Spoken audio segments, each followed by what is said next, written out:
And निगत Abbas. सबित पात्रा। अमीश देखिए अमीश भाई, यहाँ पे 2-3 विषय अतीकुर रहमान जी ने कहा है। अतीकुर रहमान जी ने कहा, पहला विषय यह है कि जहाँ तक मंदिर के, देखिए अमीश भाई मेरी इतनी इको हो रही है कि मैं अपनी ही आवाज़ सुन रहा हूँ और मैं जान नहीं पा रहा हूँ, मतलब कुछ भी। इसको ठीक करिए ना।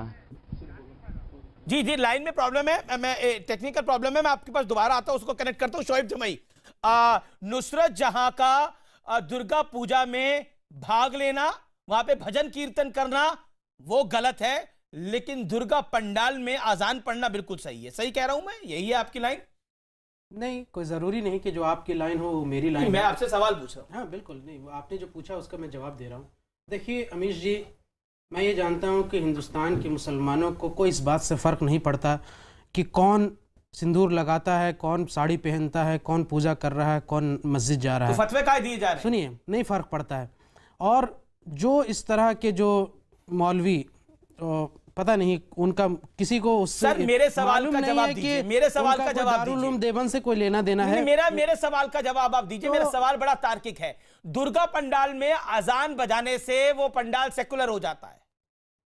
मैं वही तो कह रहा हूं कि बड़ी विडंबना है इस देश में कि जो लोग ये कहते हैं नुसरत जहां के मामले कि भाई मुसलमानों को सेकुलर होना चाहिए, सहिष्णु होना चाहिए, वो कर रही है तो बहुत अच्छा है, तो फिर जब पंडाल में जब यहाँ से अजान पढ़ रहा है तो उस वक्त असहिष्णु क्यों हो गए? उस वक्त ये क्यों कहने लगे कि सेकुलर जो नहीं, मेरा सवाल यह है कि दुर्गा पंडाल में अजान सही पढ़ी गई? बिल्कुल पढ़ी गई, सही पढ़ी गई, करना भी चाहिए। यही तो इस देश की खूबसूरती है, सेकुलरिज्म है और जरूरी भी है। लेकिन सवाल यह है कि भारतीय जनता पार्टी और उनके साथ जुड़े हुए लोगों को दिक्कत क्या है? क्या इस देश में कट्टरता फैलनी चाहिए, नफरत फैलनी चाहिए, वोट बैंक की राजनीति के लिए हिंदू मुसलमानों को लड़ाना चाहिए? सेकुलरिज्म से आपको प्रॉब्लम है क्या? इस देश की खूबसूरती और सहिष्णुता से प्रॉब्लम है क्या? मुझे समझ नहीं आता कि भारतीय जनता पार्टी किस दिशा की लड़ाने की बात, किस दिशा की राजनीति कर रही है? अगर एक पंडाल में अजान और दुर्गा पूजा दोनों करने की कोशिश की जा रही है और एक संदेश देने की कोशिश जा रही है, एक सिंबॉलिक जेस्चर है, तो इससे बड़ी खूबसूरती की बात और क्या हो सकती है? भारतीय जनता पार्टी की खूबसूरती है जिसको आप समझ नहीं पा रहे। बिल्कुल, अभी शोएब जमाई ने बिल्कुल सही बात कही और मेरा मानना है कि दुर्गा पंडाल में अजान हुई बहुत अच्छा है, सेक्युलरिज्म। मैंने तो वहां की सजावट देखी, तमाम धर्मों को एक साथ लाके एकता का उदाहरण दिया गया, पर यह कदम हिंदुओं की तरफ से उठाया गया, दुर्गा पंडाल में उठाया गया। मैं सामने लेकर आई हूँ जानमाज, मैं ये बिछाती हूँ, आप देख लो, ये जानमाज, ये हाँ ये जानमाज है, मैं ये बिछा रही हूँ, आप इस पर, और मेरे पास ये भी है, हनुमान चालीसा भी है, इस पर शोएब जमाई जी आप चूम कर एक बार जानमाज पर बैठकर सिर्फ एक दफा हनुमान चालीसा पढ़कर सुना दीजिए। मैं मान लूंगी कि आप भी पाखंडी नहीं सेक्युलर हैं, तो मानूंगी कि आप यहाँ बैठकर झूठ नहीं बोल रहे। और दुर्गा पंडाल में हनुमान चालीसा, आपने दुर्गा पंडाल में अजान बोली सेक्युलर, आप इसको माथे पर लगाइए, बाकायदा हनुमान जी की तस्वीर है। आज मौलाना साहब सेक्युलरिज्म का उदाहरण तय करेंगे और दिखाएंगे जनता को कि एक मुसलमान भी हनुमान जी की पूजा कर सकता रहेंगे या जवाब भी सुनेंगे? लगा सकते हैं, मौलाना निखत अब्बास बैठकर हिंदू धर्म को मौलाना निखत अब्बास मौलवन होते हैं, मौलाना नहीं होता। आपसे सवाल पूछेंगे, जवाब सुन लीजिए। चलिए जी। एकम ब्रह्मा द्वितीय नास्ति किंचित नास्ति नास्ति नतस प्रतिमा अस्ति। हनुमान चालीसा सुन लीजिए, श्लोक बता रहे हैं, नतस प्रतिमा अस्ति, ये संदेश देता। मैं तो वेद का श्लोक नंबर 33 पैराग्राफ नंबर 301 तमाम चीजों के साथ तार्किक स्तर पर मैं बता रहा हूँ, ये धर्म सिखाता है। और जो मैं किताब लेकर के आया हूँ, सुन लीजिए, पाखंड तो भारतीय जनता पार्टी पाखंडी है। एक बार आप सर पे लगाकर लाइए, हनुमान चालीसा में पढ़ता हूँ। बाल समय रवीश नहीं, देखिए हनुमान चालीसा शुरू से पढ़ी जाती है। एक भयो अधिक क्या रो, आप शुरू से पढ़िएगा। सो त्रास भयो जग को या संकट काहू सो जाग तो तारो। पढ़ दिया।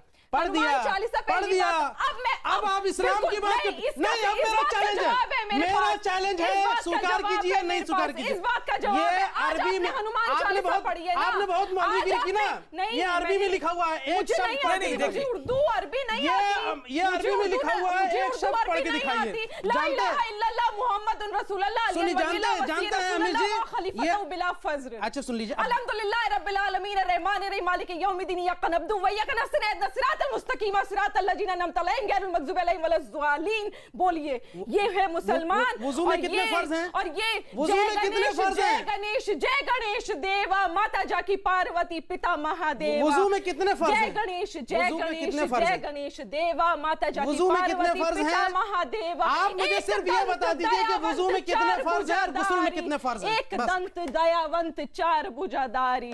जय गणेश जय गणेश जय गणेश देवा। ये है हिंदुस्तान की सभ्यता जो आज पर मुझे मेरा सवाल आप दोनों, क्योंकि आप अपने अपने तर्कों से बातों को कर रहे हैं, मेरा निवेदन है कि बहस को में आपने अपने पॉइंट्स को रखा, जिसका मैं दोनों का आपका सम्मान करता हूं, लेकिन मेरा पॉइंट ये है, मैं पॉइंट बार बार यही बोल रहा हूं, और यही बात देखिए मैं तौसीफ खान के पास भी जाऊंगा। तौसीफ खान, मुझे 10 सेकंड मैं आपको 20 सेकंड दे देता हूं, आपको बोलना है बोल लीजिए आप, मैं फिर तौसीफ खान के पास चला जाता हूं। नहीं, आप मुझे बताइए, सेकुलरिज्म, दुर्गा के पंडाल में अजान पढ़ के ही सेकुलरिज्म होगा, गुरबानी क्यों नहीं लगाई गई?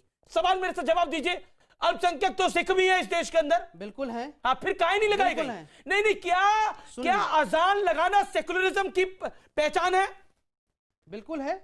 अजान खुद अपने क्यों? आप और में गुरबानी लगाना सेकुलरिज्म की पहचान नहीं है? बिल्कुल है। क्यों? लेकिन सवाल ये है कि जो आपने मुद्दा, उन्होंने तमाम आपने मुद्दा उठाया, ये भाई तमाम धर्मों को उन्होंने लगाया, वहां पे क्रिश्चियन के भी थे, आपने सिंबॉलिक जेस्चर देखा, वहां सिख का भी था, दुर्गा माँ के पंडाल में अजान बजाई जाएगी, आप बोलेंगे ये सेकुलरिज्म का मैसेज था, और टीएमसी के कार्यकर्ता बोलेंगे देखिए हमने करके दिखा दिया। निशानी है। ये अल बैरूनी की एक किताब है जिसमें 1300 किसी भी बैरूनी की किताब हो, हिंदुइज्म के किसी भी बैरूनी की किताब हो, एक सेकंड रुकिए, हिंदुइज्म के बारे में उन्होंने बैरूनी की किताब आप पढ़े, मुझे ठीक है, हिंदुइज्म के बारे में लिखा, ये सेकुलरिज्म है। अब आप मुसलमानों के हिंदुइज्म को सीखने के लिए अल बैरूनी की किताब पढ़ने की जरूरत नहीं है। हिंदुस्तान में मुसलमानों का सेकुलरिज्म 700 साल पुराना है। मैं आपसे निवेदन करता हूं, हिंदुइज्म पढ़ने के लिए अल बैरूनी साहब की किताब पढ़ने की आवश्यकता नहीं है। आप हिंदुइज्म सीखने के लिए अल बैरूनी की किताब पढ़िए, लेकिन उससे बेहतर है स्वामी विवेकानंद को सुन लीजिए, आपको हिंदुइज्म का मतलब पता लग जाएगा। और उतना आपके पास अगर समय नहीं है स्वामी विवेकानंद को सुनने के लिए,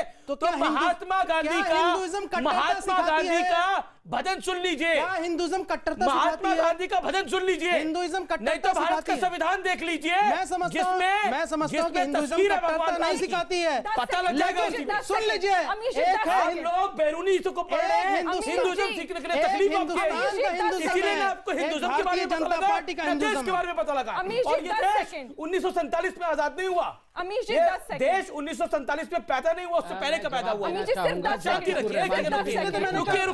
रुकिए तौसीफ खान, ये इतिहास 700 सालों का है। आप बैरूनी से इस देश के बारे में पढ़िए, बैरूनी की आवश्यकता इस देश